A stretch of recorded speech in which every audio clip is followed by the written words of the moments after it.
नमस्कार मित्रों, स्वागत है आपका मेरे YouTube channel study with Pankaj Nadia में। मित्रों, आज हम कक्षा 7 द्वितीय सत्र हिंदी विषय में तीसरी इकाई जिसका शीर्षक है सच्चा हीरा की चर्चा करेंगे। तो शुरू करते हैं आज का वीडियो। सच्चा हीरा यह एक कहानी है, तो इसके बारे में पढ़ेंगे और साथ ही साथ इसका सारांश भी समझेंगे। तो प्रस्तुत कहानी में व्यक्ति के ज्ञान के साथ साथ उसके कर्म को भी महत्व दिया गया है। अच्छा ज्ञान अच्छी बात है, लेकिन वह आचरण में नहीं है तो निरर्थक है। इस बात को रोचक तरीके से इस कहानी में प्रस्तुत किया गया है। मित्रों, मैं यहाँ पर यह भी बताना चाहूँगा कि कई बार हम जो गुजरात के लोग होते, हर कोई नहीं, लेकिन कई बार कई लोग ऐसा करते हैं कि ज्ञ उसको गुजराती में ज्ञ बोला जाता है, तो हम हिंदी में भी ज्ञान बोलते हैं, लेकिन ये गलत है। हिंदी में इसका उच्चार ज्ञ होता है। इंग्लिश के में यदि उसका स्पेलिंग लिखना चाहे तो GY ज्ञ। ओके, तो आप भी ध्यान रखें और हिंदी का शुद्ध उच्चारण करने का प्रयत्न करें। यह ज्ञान नहीं बोला जाता हिंदी में, लेकिन ज्ञान बोला जाता है, तो इसका ध्यान रखना है। तो ये केवल आपको बताने के लिए कहा गया है। और कहानी में आगे बढ़ते हैं। सूर्य अस्त हो रहा था। पक्षी चहचहाते हुए अपने अपने नीड की ओर जा रहे थे। गांव की कुछ स्त्रियां पानी लेने के लिए घड़े लेकर कुएं की ओर चल पड़ी। पानी भरकर कुछ स्त्रियां तो अपने घरों को लौट गई, परंतु उनमें से 4 कुएं की पक्की जगह पर बैठकर आपस में इधर उधर की बातें करने लगी। बातचीत करते करते बात बेटों पर जा पहुंची। उनमें से एक की उम्र सबसे बड़ी लग रही थी। वह कहने लगी, भगवान सबको मेरे बेटे जैसा बेटा दे। मेरा बेटा लाखों में एक है। उसका कंठ बहुत मधुर है। वह बहुत अच्छा गाता है। उसके गीत को सुनकर कोयल और मैना भी चुप हो जाती है। लोग बड़े चाव से उसका गीत सुनते हैं। तो सूरज अस्त हो रहा था। सूर्य और पक्षी चहचहाते हुए अपने अपने नीड की ओर, अपनी घोंसलों की ओर जा रहे थे, और गांव की कुछ स्त्रियां पानी लेने के लिए घड़े लेकर कुएं की ओर चल पड़ी। तो पहले के ज़माने की बात है, जब घरों पर पानी नहीं आता था, लोग कुएं से पानी भरकर लाते थे, और ये काम औरतों के हिस्से में आता था। औरतें ही पानी लाती थी। तो पानी भरकर कुछ स्त्रियां तो अपने घरों को लौट गई, परंतु उनमें से 4 स्त्रियां कुएं की पक्की जगह पर बैठकर आपस में इधर उधर की बातें करने लगी। ओके मित्रों, यहाँ पर जगत का मतलब क्या होता है? तो ये जो है कुएं के चारों ओर, जो गुजराती में जिसे हम ओटला कहते हैं या बैठने की जगत बनाई गई है, इसे जगत कहा जाता है। तो ये ध्यान में रखिए। तो इधर उधर की बातें करने लगी, और बातें करते करते बातें बेटों पर जा पहुंची। तो उनमें से एक सबसे ज़्यादा उम्र की औरत लग रही थी, बड़ी लग रही थी। उस औरत ने कहा कि भगवान सबको मेरे बेटे जैसा बेटा दे। मेरा बेटा जो है वो लाखों में एक है। उसका कंठ बहुत ही मधुर है। वह बहुत अच्छा गाता है। उसके गीत को सुनकर तो कोयल और मैना भी चुप हो जाती है। तो लोग बड़े उस चाव से उसका गीत सुनते हैं। तो वो अपने बेटे के बारे में उसकी प्रशंसा करने लगी, उसके गुणगान गाने लगी। तो यहाँ चित्र भी दिया हुआ है कि औरतें बैठकर बातें कर रही है। उसकी बात सुनकर दूसरी स्त्री का मन हुआ कि वह भी अपने बेटे की प्रशंसा करे। तब औरतें हैं, बातें करते करते आगे बात बढ़ रही है, तो दूसरी स्त्री ने भी कहा कि मैं भी क्यों ना, उसने सोचा कि मैं भी अपने बेटे की प्रशंसा क्यों ना करूं। तो वो भी अपनी बेटे की प्रशंसा करने लगी। उसने पहले स्त्री से कहा, मेरे बेटे की बराबरी कोई नहीं कर सकता। बराबरी करना यानी कि मुकाबला करना।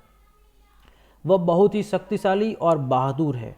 वह बड़े बड़े बहादुरों को भी पछाड़ देता है। पछाड़ देना यानी हरा देना। वह आधुनिक युग का भीम है। यह सब सुनकर तीसरी औरत भला कैसे चुप रहती? तो वह भी बोल उठी, क्योंकि हर एक इंसान के अंदर एक ये कहा जाता है कि कुदरती ही ऐसा होता है हमारे स्वभाव में कि हम अपनी, या तो अपने रिलेटेड कोई चीज़ हो, अपने संबंधियों की, अपने मित्रों की, अपने परिजनों की प्रशंसा करना अच्छी बात समझते हैं, और जब कोई दूसरा अपने बारे में प्रशंसा करे तो हम भी अपनी प्रशंसा करे बिना नहीं रह सकते। तो यहाँ पर भी तीसरी औरत वो भला कैसे चुप रहती? तो वह भी बोल उठी, मेरा बेटा साक्षात बृहस्पति का अवतार है। बृहस्पति का अवतार यानी बृहस्पति जो देवों के गुरु माने जाते हैं, उनका अवतार है, या फिर जो ज्ञान का प्रतीक है उनका अवतार है। वह जो कुछ पढ़ता है एकदम याद हो जाता है उसे। ऐसा लगता है मानो उसके कंठ में सरस्वती यानी कि विद्या की देवी सरस्वती का निवास हो। तीनों औरतों की बातें सुनकर चौथी स्त्री चुपचाप बैठी रही। तो 4 स्त्रियां थी, 4 औरतें थी, लेकिन तीनों ने बातें की, चौथी चुपचाप बैठी रही। उसने अपने बेटे के बारे में कुछ न कहा। पहली ने उसे टोकते हुए कहा, क्यों बहन, तुम क्यों चुप हो? तुम भी तो अपने बेटे के बारे में कुछ बताओ। तो पहली स्त्री जो थी उसने कहा कि भाई हम तीनों ने तो अपने बेटे के बारे में बता दिया, अब तुम क्यों चुप हो गई? तुम भी तो बताओ अपने बेटे के बारे में। तो चौथी स्त्री ने बड़े ही सहज भाव से, सरल भाव से कहा, मैं अपने बेटे की क्या प्रशंसा करूं? वह न तो गंधर्व सा गायक है, न भीम सा बलवान, और न ही बृहस्पति सा बुद्धिमान।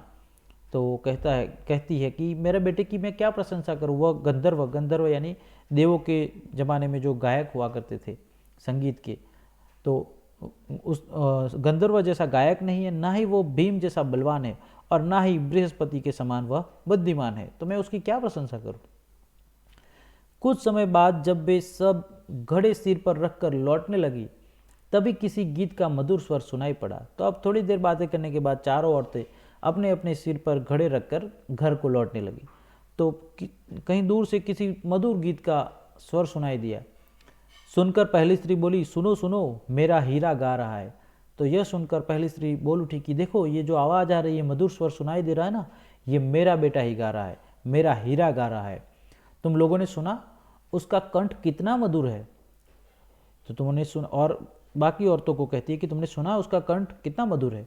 वह लड़का गीत गाता हुआ उसी रास्ते से निकल गया। तो वह लड़का गाता गाता आया और उसने अपनी माँ की ओर देखा भी नहीं, और वहाँ से गीत गाता हुआ निकल गया। उसने अपनी माँ की ओर कोई ध्यान नहीं दिया। इतने में दूसरी स्त्री का बेटा उधर से आता दिखाई दिया। दूसरी स्त्री ने उसे देखकर गर्व से बोली, देखो, वह मेरा लाडला बेटा आ रहा है। शक्ति और सामर्थ्य की में उसकी बराबरी कौन कर सकता है? तो दूसरी स्त्री कहती है कि देखो, ये मेरा लाडला बेटा पहलवान, आधुनिक युग का भीम आ रहा है। शक्ति और सामर्थ्य में इसकी बराबरी कौन कर सकता है? कोई नहीं कर सकता। ये प्रश्न पूछकर बताती है कि इसकी बराबरी कोई नहीं कर सकता। वह यह कह ही रही थी कि उसका बेटा भी उसकी ओर ध्यान दिए बिना ही निकल गया, यानी कि उसका बेटा भी वहां से आगे बढ़ गया। वे कुछ आगे बढ़ी तो एकाएक तीसरी स्त्री का बेटा उधर से संस्कृत के श्लोकों का पाठ करता हुआ निकला।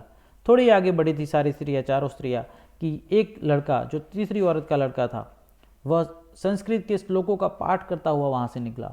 उसके उच्चारण से ऐसा लग रहा था मानो उसके कंठ में साक्षात सरस्वती विराजमान हो।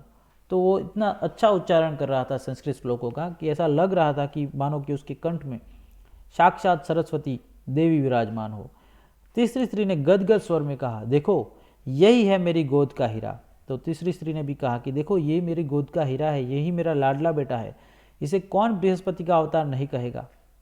परंतु उसका बेटा भी माँ की ओर देखे बिना ही आगे बढ़ गया, लेकिन उसके बेटे ने भी उसकी ओर देखा ही नहीं, और वह श्लोक पढ़ते पढ़ते आगे निकल गया। वह अभी थोड़ी ही दूर गया था कि चौथी स्त्री का बेटा भी अचानक उधर से आ निकला। अब थोड़ी दूर गया था वो बेटा कि थोड़ी देर बाद चौथी स्त्री, जिसका बेटा बिल्कुल सहज था, सरल था, जो ना तो बहादुर था भीम जैसा, ना बृहस्पति का अवतार था, ना गंधर्व सा गायक था, वो भी वहाँ से आ निकला। वह देखने में बहुत ही सीधा साधा और सरल प्रकृति का लग रहा था। उसे देखकर चौथी स्त्री ने कहा, बहन, यही मेरा लाल है। उसे देखकर जो चौथी स्त्री थी उसने कहा कि बहनों देखो, यही मेरा बेटा है, मेरा लाल है। चौथी स्त्री उसके बारे में बता ही रही थी कि उसका बेटा पास आ पहुंचा, और अपनी माँ को देखकर वह रुक गया और बोला, माँ लाओ, मैं तुम्हारा घड़ा पहुंचा दूं। तो चौथी स्त्री अभी अपने बेटे के बारे में बता ही रही थी कि उस लड़के ने अपनी माँ को देखा और वह रुक गया और उसके पास आकर कहा कि माँ लाओ, मैं तुम्हारा घड़ा पहुंचा दूं। मना करने पर भी उसने माँ के सिर से पानी से भरा घड़ा उतार कर अपने सिर पर रखा और घर की ओर चल पड़ा। तो माँ ने मना किया, फिर भी उसने घड़ा उतार दिया उसकी माँ से के सिर पर से, और अपने सिर पर रखकर वो घर की ओर चल पड़ा। तीनों औरतें बड़े ही आश्चर्य से चौथी स्त्री के बेटे को देखती रही। तो बाकी तीनों औरतें, जिनके बेटे कोई गंधर्व सा गायक, कोई बहादुर भीम जैसा बलवान, या कोई बृहस्पति का अवतार था, वो सारी औरतें, तीनों औरतें इस चौथी स्त्री के बेटे को देखती रही। एक वृद्ध महिला जो बहुत देर से इन औरतों के पीछे चलती हुई इनकी बातें सुन रही थी, पास आकर बोली, देखती क्या हो, यही सच्चा हीरा है। तो यहाँ पर हमारी कहानी का शीर्षक है सच्चा हीरा। तो ये यहीं से निकलता है कि बूढ़ी औरत कहती है, जिसके पास अनुभव है, जो दुनिया को जानती है, उसने कहा कि क्या देख रही हो, यही सच्चा हीरा है। अर्थात सच्चा हीरा बनना यानी कि कोई बड़ी सी उपलब्धि हासिल कर लेना, ये नहीं होता है। आपके पास चाहे कितनी भी डिग्रियाँ हो, चाहे कितनी भी उपलब्धियाँ हो, लेकिन यदि आपके आचरण में शिष्टाचार नहीं है, आपके आचरण में संस्कार नहीं है, तो आपकी सारी डिग्रियाँ, आपकी सारी उपलब्धियाँ व्यर्थ है, निरर्थक है। यही बात इस कहानी में समझाई गई है। शब्दार्थ देखते हैं कि हीरा यानी नर रत्न, बहुत ही अच्छा आदमी। यहाँ पर चहचहाना अर्थात चहकना, चहकारना यानी कि पंछियों की आवाज़। नीड यानी घोंसला। कंठ का मतलब होता है गला या फिर आवाज़, स्वर, शब्द। चाव का मतलब होता है प्रबल इच्छा या फिर लगन से। प्रशंसा यानी तारीफ, गुणगान। बराबरी करना यानी तुलना, समता, समानता करना। तो यहाँ पर बराबरी का मतलब तुलना, समता या समानता। सामर्थ्य यानी बल या तो फिर योग्यता। पछाड़ना यानी पटकना या गिराना या फिर हराना। आधुनिक यानी अर्वाचीन, नवीन। बृहस्पति जो देवों के गुरु थे। साक्षात यानी सामने, सम्मुख, प्रत्यक्ष, मूर्तिमान। निवास यानी घर या तो फिर रहने का स्थान। टोकना यानी रोकना या फिर पूछताछ करना। मधुर अर्थात मीठा।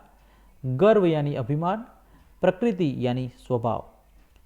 यहाँ कुछ मुहावरे भी इस कहानी के अंदर है। इधर उधर की बातें करना यानी गप्पे मारना। लाखों में एक होना यानी विशिष्ट होना। पछाड़ देना यानी हराना, गिराना। बराबरी करना अर्थात मुकाबला करना। सच्चा हीरा होना यानी अच्छा आदमी होना। तो मित्रों, यहाँ पर हमने एक कहानी सच्चा हीरा पढ़ी, साथ ही इसका सारांश भी समझे। यह कहानी आपको कैसी लगी, यह वीडियो आपको कैसा लगा, यह कमेंट में अवश्य बताएं। और यदि आपको यह वीडियो अच्छा लगा हो तो वीडियो को लाइक कर दीजिए, अपने दोस्तों के साथ शेयर कीजिए। और यदि आपने मेरा YouTube channel study with Pankaj Nadia अभी भी सब्सक्राइब ना किया हो तो चैनल को अभी सब्सक्राइब कर ले, ताकि आने वाले हर नए वीडियो की अपडेट आपको मिलती रहे। मिलते हैं एक नए वीडियो के साथ, तब तक के लिए गुड बाय।